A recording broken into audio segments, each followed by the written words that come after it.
Urdu audio books .com پر آپ سن رہے ہیں سیرت سرور عالم صلی اللہ علیہ وآلہ وسلم، جلد اول، تالیف مولانا سید ابوالعلا مودودی، آواز وجیح احمد صدیقی، پروڈیوسر اظہر نیاز، باب 6، فصل 5، منصب نبوت اور اس کے فرائض از روئے قرآن۔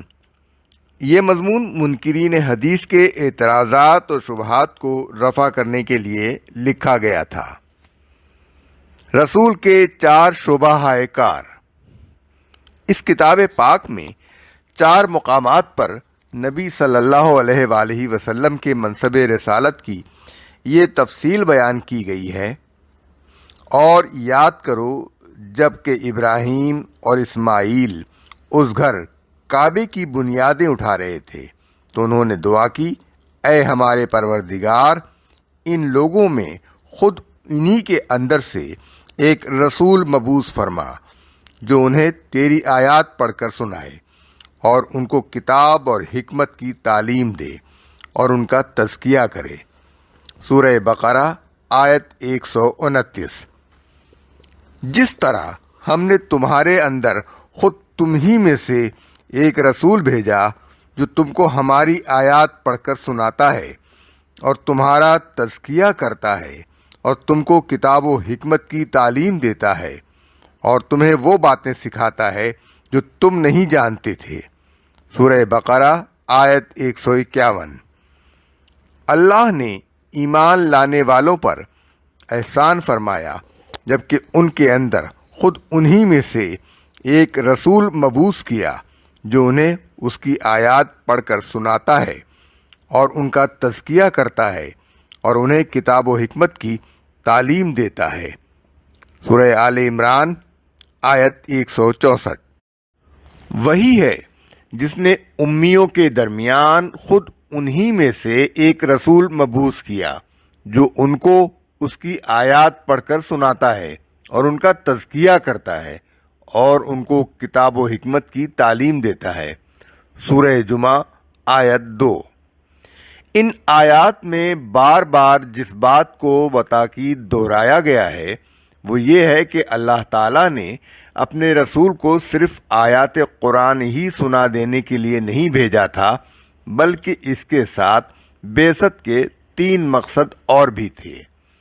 ایک یہ کہ آپ صلی اللہ علیہ وسلم لوگوں کو کتاب کی تعلیم دیں، دوسرے یہ کہ اس کتاب کے منشا کے مطابق کام کرنے کی حکمت سکھائیں، اور تیسرے یہ کہ آپ صلی اللہ علیہ وسلم افراد کا بھی اور ان کی اجتماعی حیت کا بھی تزکیہ کریں، یعنی اپنی تربیت سے ان کی انفرادی اور اجتماعی خرابیوں کو دور کریں اور ان کے اندر اچھے اوصاف اور بہترین نظام اجتماعی کو نشو و نما دیں۔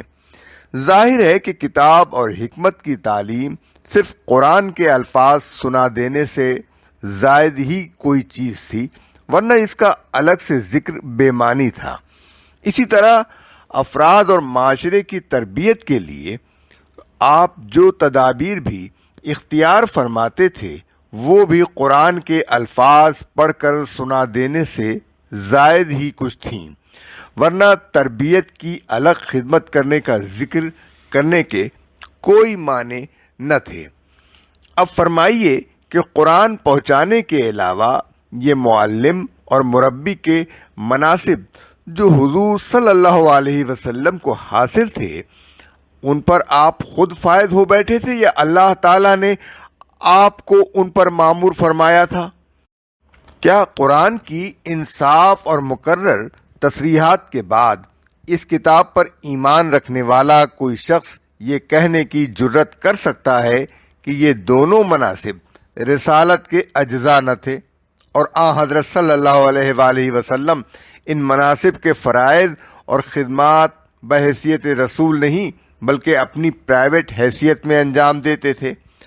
اگر نہیں کہہ سکتا تو بتائیے کہ قرآن کے الفاظ سنانے سے زائد جو باتیں حضور صلی اللہ علیہ وسلم نے تعلیم کتاب و حکمت کے سلسلے میں فرمائیں اور اپنے قول و عمل سے افراد اور معاشرے کی جو تربیت حضور صلی اللہ علیہ وسلم نے کی، اسے من جانب اللہ ماننے اور سند تسلیم کرنے سے انکار خود رسالت کا انکار نہیں تو اور کیا ہے۔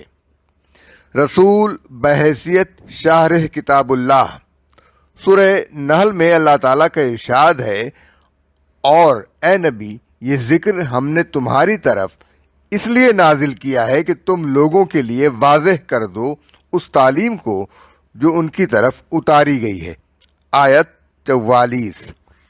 اس آیت سے صاف معلوم ہوتا ہے کہ نبی صلی اللہ علیہ وآلہ وسلم کے سپرد یہ خدمت کی گئی تھی کہ قرآن میں اللہ تعالیٰ جو احکام و ہدایات دے، آپ ان کی توضیح و تشریح فرمائیں۔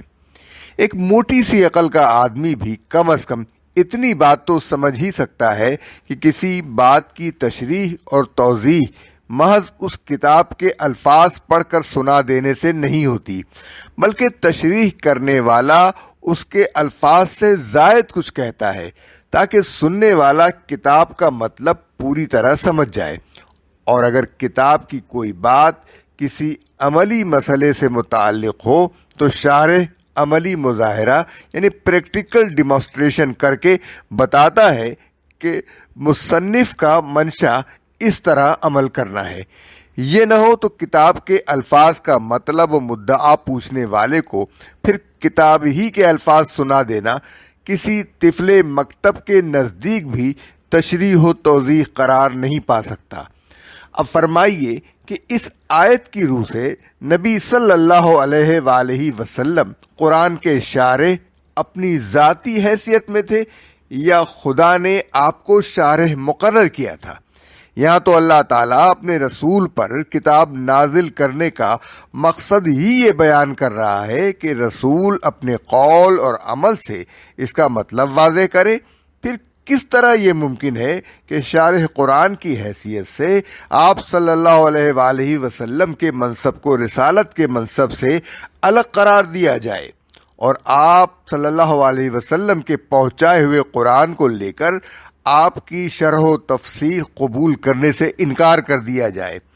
کیا یہ انکار خود رسالت کا انکار نہ ہوگا؟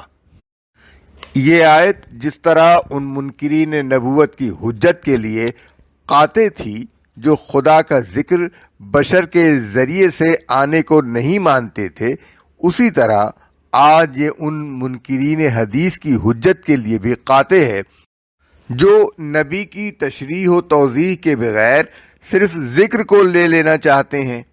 وہ خواہ اس بات کے قائل ہوں کہ نبی نے تشریح و توضیح کچھ بھی نہیں کی تھی، صرف ذکر پیش کر دیا تھا، یا اس کے قائل ہوں کہ ماننے کے لائق صرف ذکر ہے نہ کہ نبی کی تشریح، یا اس کے قائل ہوں کہ اب صرف ذکر ہی قابل اعتماد حالت میں باقی رہ گیا ہے، نبی کی تشریح یا تو باقی ہی نہیں رہی یا باقی ہے بھی تو بھروسے کے لائق نہیں ہے۔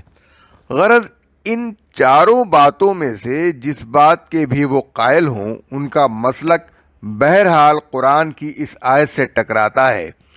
اگر وہ پہلی بات کے قائل ہیں تو اس کے معنی یہ ہیں کہ نبی نے اس منشا ہی کو فوت کر دیا جس کی خاطر ذکر فرشتوں کے ہاتھ بھیجنے یا براہ راست لوگوں تک پہنچا دینے کے بجائے اسے واسطہ تبلیغ بنایا گیا تھا۔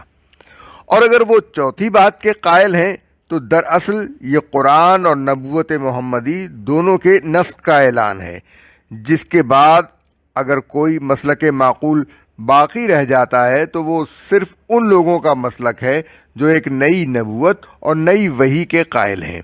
اس لیے کہ آیت میں اللہ تعالیٰ خود قرآن مجید کے مقصد نزول کی تکمیل کے لیے نبی کی تشریح کو ناگزیر ٹھہرا رہا ہے، اور نبی کی ضرورت ہی اس طرح ثابت کر رہا ہے کہ وہ ذکر کے منشا کی توضیح کرے۔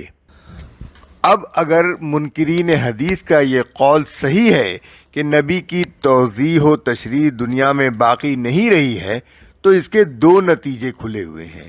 پہلا نتیجہ یہ کہ نمونہ اتباع کی حیثیت سے نبوت محمدی ختم ہو گئی اور ہمارا تعلق محمد صلی اللہ علیہ وآلہ وسلم کے ساتھ صرف اسی طرح کا رہ گیا ہے جیسا ہود اور صالح اور شعیب علیہ السلام کے ساتھ ہے کہ ہم ان کی تصدیق تو کرتے ہیں، ان پر ایمان بھی لاتے ہیں، مگر ان کا کوئی اسوہ ہمارے پاس نہیں ہے جس کا ہم اتباع کریں۔ یہ چیز نئی نبوت کی ضرورت آپ سے آپ پیدا کر دیتی ہے۔ صرف ایک بیوقوف ہی اس کے بعد ختم نبوت پر اصرار کر سکتا ہے۔ دوسرا نتیجہ یہ ہے کہ اکیلا قرآن چونکہ نبی کی تشریح و تبیین کے بغیر خود اپنے بھیجنے والے کے قول کے مطابق ہدایت کے لیے ناکافی ہے، اس لیے قرآن کے ماننے والے خواہ کتنے ہی زور سے چیخ چیخ کر اسے بجائے خود کافی قرار دیں، مدعی سست کی حمایت میں گواہان چست کی بات ہرگز نہیں چل سکتی، اور ایک نئی کتاب کے نزول کی ضرورت آپ سے آپ خود قرآن کی روح سے ثابت ہو جاتی ہے۔ قاتلہم اللہ۔ اس طرح یہ لوگ حقیقت میں انکار حدیث کے ذریعے دین کی جڑ کھود رہے ہیں۔ رسول بحیثیت پیشوا اور نمونہ تقلید۔ سورہ آل عمران کی آیات 31 اور 32 میں اللہ تعالیٰ فرماتا ہے، اے نبی کہو کہ اگر تم اللہ سے محبت رکھتے ہو تو میری پیروی کرو، اللہ تم سے محبت کرے گا۔ کہو کہ اطاعت کرو اور اللہ اور رسول کی، پھر اگر وہ منہ موڑتے ہیں تو اللہ کافروں کو پسند نہیں کرتا۔ اور سورہ احزاب کی آیت 2 میں فرماتا ہے، تمہارے لیے اللہ کے رسول میں ایک نمونہ تقلید ہے ہر اس شخص کے لیے جو اللہ اور یوم آخر کا امیدوار ہو۔ ان دونوں آیتوں میں خود اللہ تعالیٰ اپنے رسول کو پیشوا مقرر کر رہا ہے، ان کی پیروی کا حکم دے رہا ہے، ان کی زندگی کو نمونہ تقلید قرار دے رہا ہے، اور صاف فرما رہا ہے کہ یہ روش اختیار نہ کرو گے تو مجھ سے کوئی امید نہ رکھو، میری محبت اس کے بغیر تمہیں حاصل نہیں ہو سکتی، بلکہ اس سے منہ موڑنا کفر ہے۔ اب فرمائیے، حضور صلی اللہ علیہ وسلم رہنما اور لیڈر خود بن بیٹھے تھے، یا مسلمانوں نے آپ کو منتخب کیا تھا، یا اللہ نے اس منصب پر آپ صلی اللہ علیہ وسلم کو مامور کیا تھا؟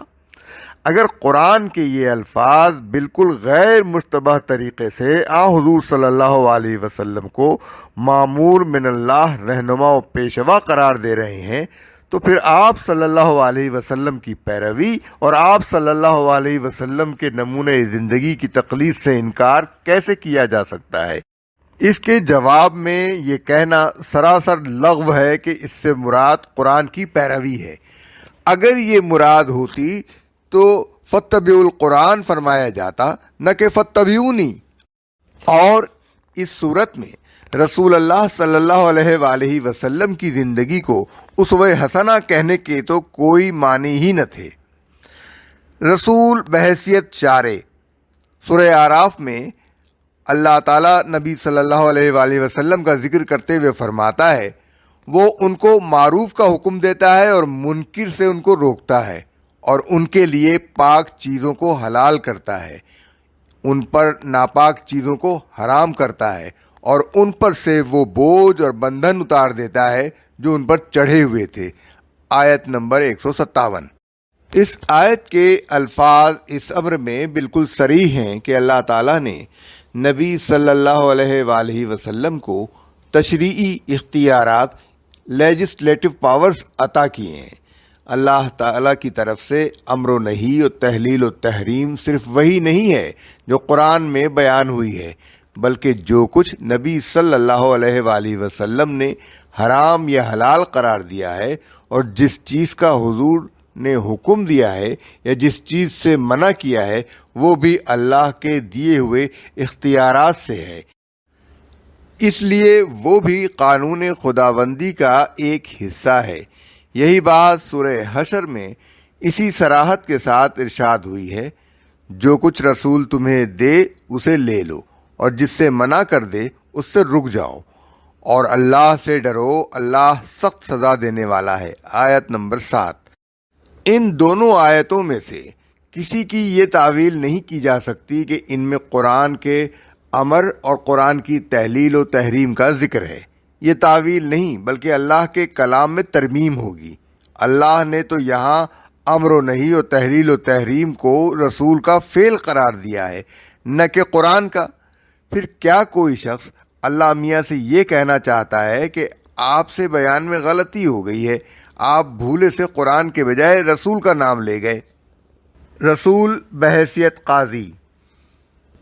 قرآن میں ایک جگہ نہیں بکثرت مقامات پر اللہ تعالیٰ اس امر کی تصریح فرماتا ہے کہ اس نے نبی صلی اللہ علیہ وآلہ وسلم کو قاضی مقرر کیا ہے۔ مثال کے طور پر چند آیات ملاحظہ ہوں۔ اے نبی، ہم نے تمہاری طرف حق کے ساتھ کتاب نازل کی ہے تاکہ تم لوگوں کے درمیان اللہ کی دکھائی ہوئی روشنی میں فیصلہ کرو۔ سورہ نساء آیت 105۔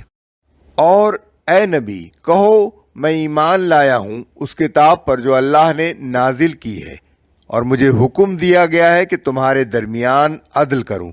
سورہ شورى آیت 15۔ ایمان لانے والوں کا کام تو یہ ہے کہ جب وہ بلائے جائیں اللہ اور اس کے رسول کی طرف تاکہ رسول ان کے درمیان فیصلہ کرے تو وہ کہیں کہ ہم نے سنا اور مان لیا۔ سورہ نور آیت 51۔ اور جب ان سے کہا جاتا ہے کہ آؤ اللہ کی نازل کردہ کتاب کی طرف اور رسول کی طرف، تو تم دیکھتے ہو منافقوں کو کہ وہ تم سے کنی کتراتے ہیں۔ سورہ نساء آیت 61۔ پس اے نبی تیرے رب کی قسم وہ ہرگز مومن نہ ہوں گے جب تک وہ اپنے جھگڑوں میں تجھے فیصلہ کرنے والا نہ مان لیں، پھر جو فیصلہ تو کرے اس کی طرف سے اپنے دل میں کوئی تنگی تک محسوس نہ کریں بلکہ اسے بصر و چشم قبول کر لیں۔ سورہ نساء آیت 65۔ یہ تمام آیتیں اس امر میں بالکل صریح ہیں کہ نبی صلی اللہ علیہ وآلہ وسلم خود ساختہ یہ مسلمانوں کے مقرر کیے ہوئے جج نہیں بلکہ اللہ تعالیٰ کے مقرر کیے ہوئے جج تھے۔ تیسری آیت بتا رہی ہے کہ آپ صلی اللہ علیہ وآلہ وسلم کی جج ہونے کی حیثیت رسالت کی حیثیت سے الگ نہیں تھی بلکہ رسول ہی کی حیثیت میں آپ صلی اللہ علیہ وسلم جج بھی تھے، اور ایک مومن کا ایمان بالرسالت اس وقت تک صحیح نہیں ہو سکتا جب تک وہ آپ صلی اللہ علیہ وآلہ وسلم کی اس حیثیت کے آگے بھی سمع و طاعت کا رویہ نہ اختیار کرے۔ چوتھی آیت میں ما انزل اللہ، قرآن اور رسول دونوں کا الگ الگ ذکر کیا گیا ہے، جس سے صاف ظاہر ہوتا ہے کہ فیصلہ حاصل کرنے کے لیے دو مستقل مرجع ہیں، ایک قرآن قانون کی حیثیت سے، دوسرے رسول جج کی حیثیت سے، اور ان دونوں سے منہ موڑنا منافق کا کام ہے نہ کہ مومن کا۔ آخری آیت میں بالکل بے لاگ طریقے سے کہہ دیا گیا ہے کہ رسول کو جو شخص جج کی حیثیت سے تسلیم نہیں کرتا وہ مومن ہی نہیں ہے، حتیٰ کہ اگر رسول کے دیے ہوئے فیصلے پر کوئی شخص اپنے دل میں بھی تنگی محسوس کرے تو اس کا ایمان ختم ہو جاتا ہے۔ کہ قرآن کی ان تصریحات کے بعد بھی کوئی صاحب یہ کہہ سکتے ہیں کہ حضور صلی اللہ علیہ وسلم کی حیثیت سے قاضی نہ تھے بلکہ دنیا کے عام ججوں اور مجسٹریٹوں کی طرح آپ بھی ایک جج یا مجسٹریٹ تھے، اس لیے ان کے فیصلوں کی طرح حضور کے فیصلے بھی ماخذ قانون نہیں بن سکتے؟ کیا دنیا کے کسی جج کی یہ حیثیت ہو سکتی ہے کہ اس کا فیصلہ اگر کوئی نہ مانے یا اس پر تنقید کرے یا اپنے دل میں بھی اسے غلط سمجھے تو اس کا ایمان سلب ہو جائے؟ رسول بحیثیت حاکم و فرمانروا۔ قرآن مجید اسی صراحت اور تکرار کے ساتھ بکثرت مقامات پر یہ بات بھی کہتا ہے کہ نبی صلی اللہ علیہ وآلہ وسلم اللہ کی طرف سے مقرر کیے ہوئے حاکم و فرمانروا تھے، اور آپ صلی اللہ علیہ وسلم کو یہ منصب بھی رسول ہی کی حیثیت میں عطا ہوا تھا۔ ہم نے کوئی رسول نہیں بھیجا مگر اس لیے کہ اس کی اطاعت کی جائے اللہ کے اذن سے۔ جو رسول کی اطاعت کرے اس نے اللہ کی اطاعت کی۔ سورہ نساء آیت 80۔ اے نبی یقیناً جو لوگ تم سے بیعت کرتے ہیں وہ در حقیقت اللہ سے بیعت کرتے ہیں۔ سورہ فتح آیت 10۔ اے لوگو جو ایمان لائے ہو، اطاعت کرو اللہ کی اور اطاعت کرو رسول کی، اور اپنے اعمال کو باطل نہ کر لو۔ سورہ محمد آیت 330۔ اور کسی مومن مرد اور مومن عورت کو یہ حق نہیں ہے کہ جب کسی معاملے کا فیصلہ اللہ اور اس کا رسول کر دے تو پھر ان کے لیے اپنے اس معاملے میں خود کوئی فیصلہ کرنے کا اختیار باقی رہ جائے، اور جو شخص اللہ اور اس کے رسول کی نافرمانی کرے وہ کھلی گمراہی میں پڑ گیا۔ اے لوگو جو ایمان لائے ہو، اطاعت کرو اللہ کی اور اطاعت کرو رسول کی، اور ان لوگوں کی جو تم میں اولی الامر ہوں۔ پھر اگر تمہارے درمیان نزاع ہو جائے تو اس کو پھیرو اللہ اور رسول کی طرف، اگر تم ایمان رکھتے ہو اللہ اور روز آخر پر۔ سورہ نساء آیت 59۔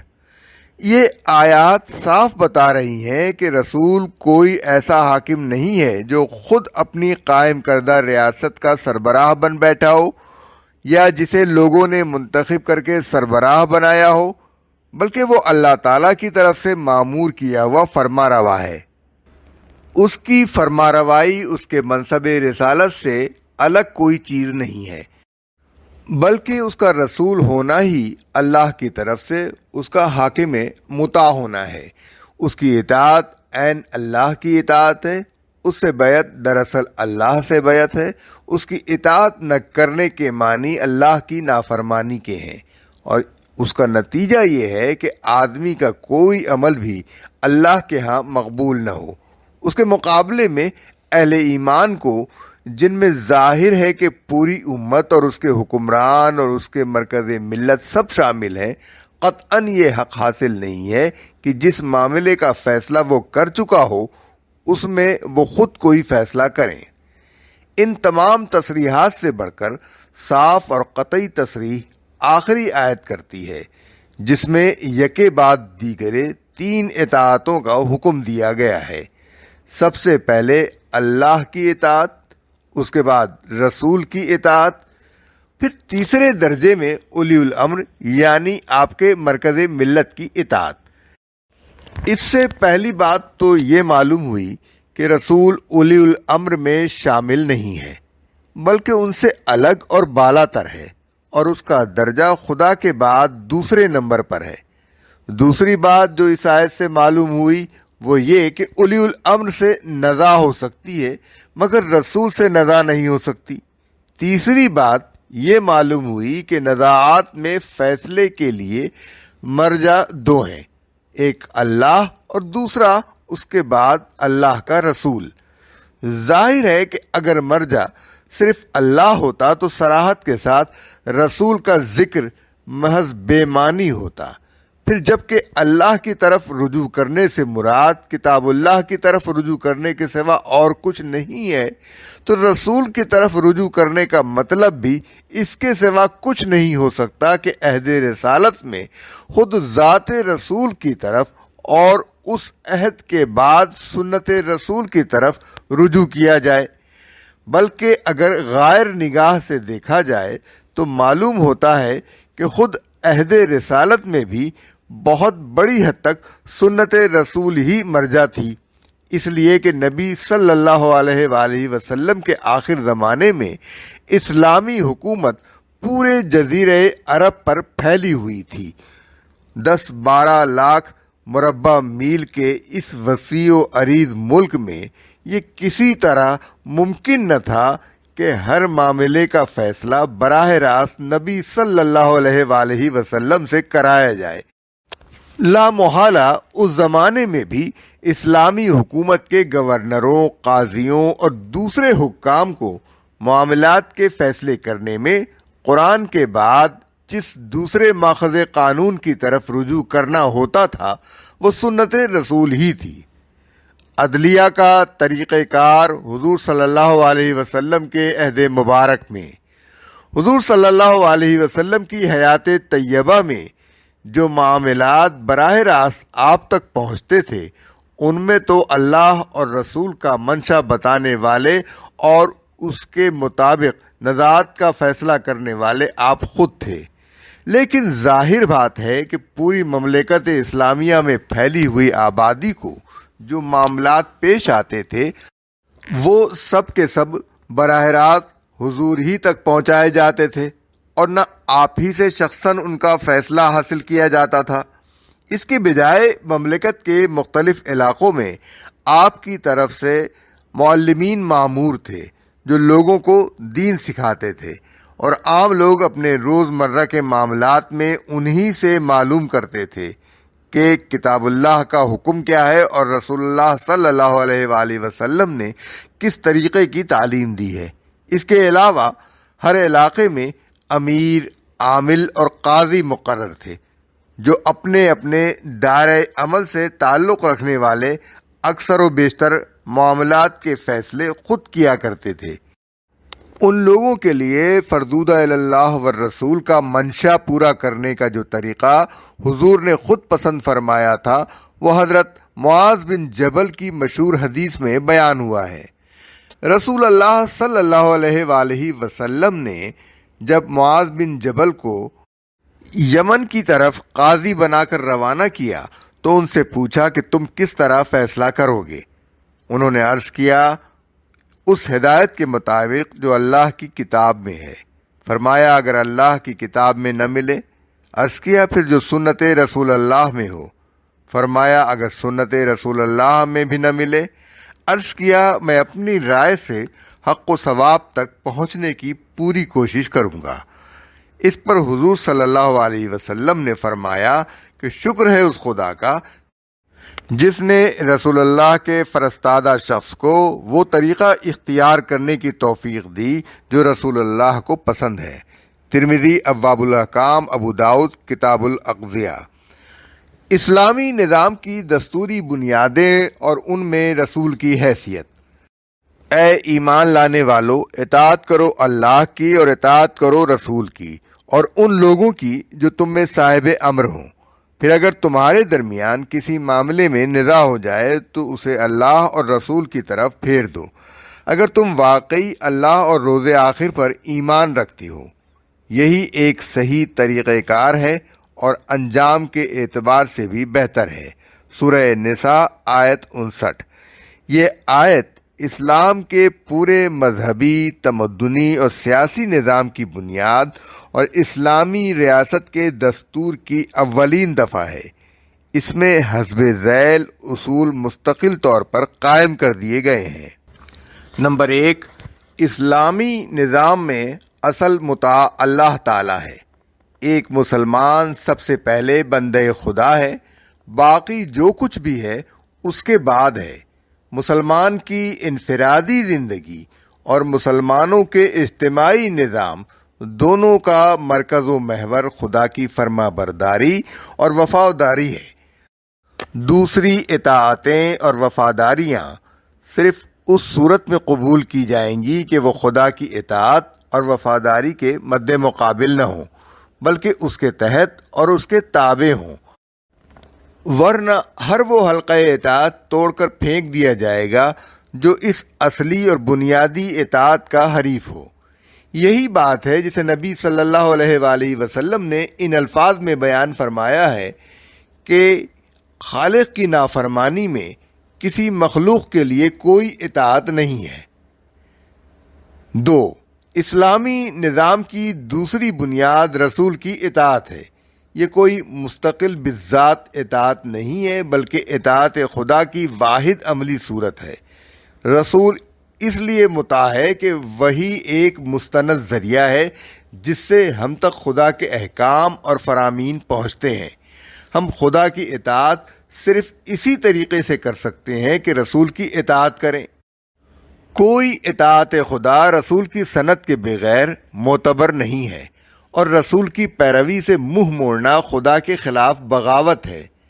اسی مضمون کو یہ حدیث واضح کرتی ہے، جس نے میری اطاعت کی اس نے خدا کی اطاعت کی، جس نے میری نافرمانی کی اس نے خدا کی نافرمانی کی، اور یہی بات خود قرآن میں پوری وضاحت کے ساتھ آگے آ رہی ہے۔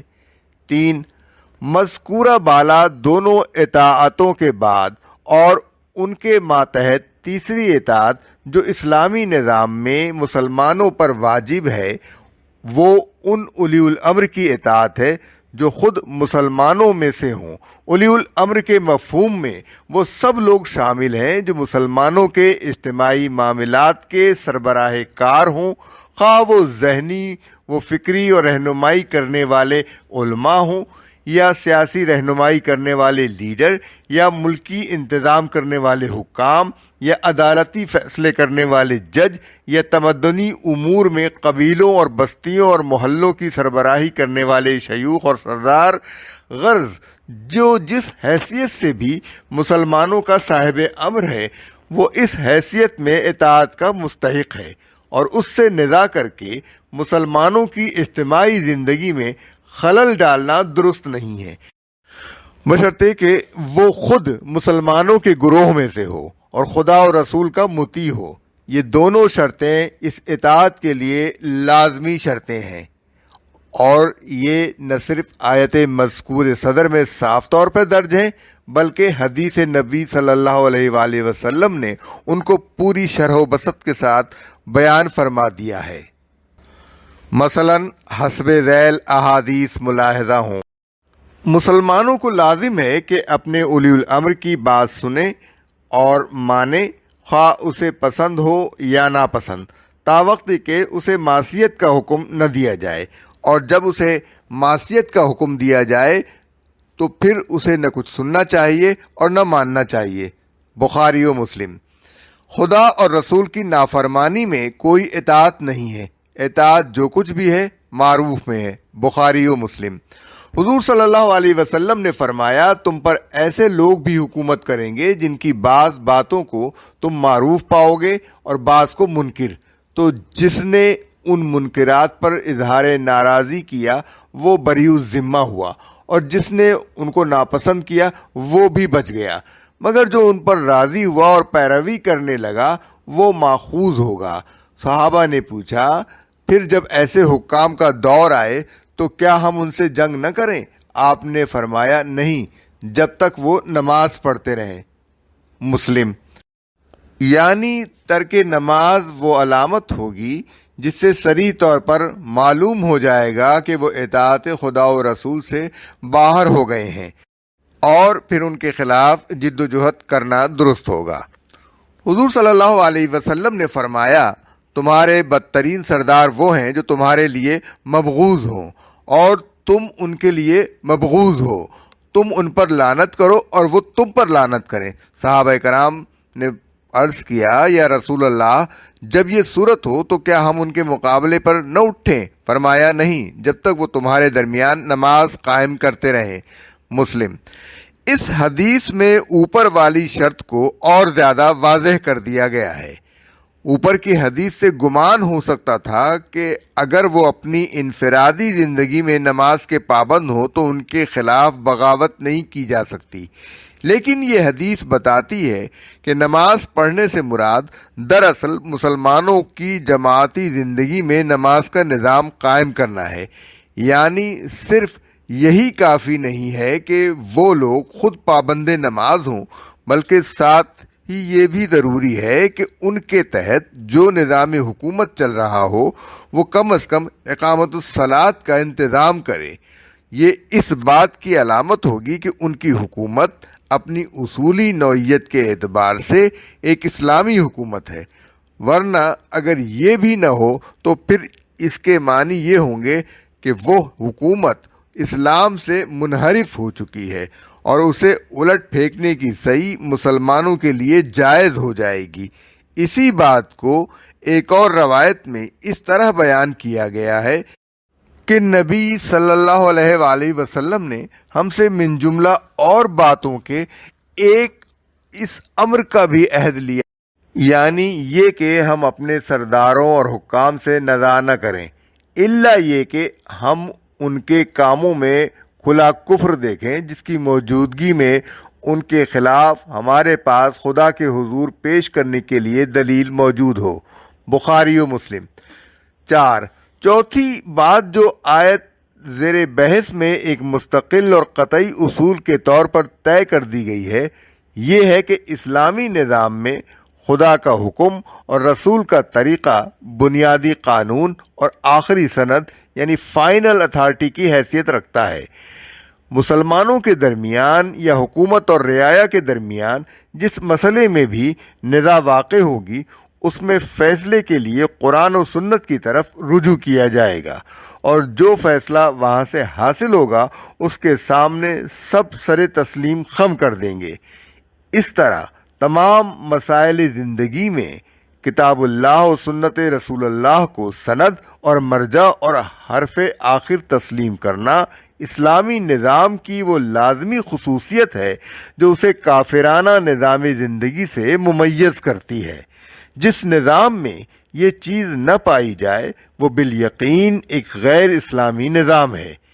اس موقع پر بعض لوگ یہ شبہ پیش کرتے ہیں کہ تمام مسائل زندگی کے فیصلے کے لیے کتاب اللہ و سنت رسول اللہ کی طرف کیسے رجوع کیا جا سکتا ہے، جبکہ میونسپلٹی اور ریلوے اور ڈاک خانے کے قواعد و ضوابط ایسے ہی بے شمار معاملات کے احکام سرے سے وہاں موجود ہی نہیں ہیں۔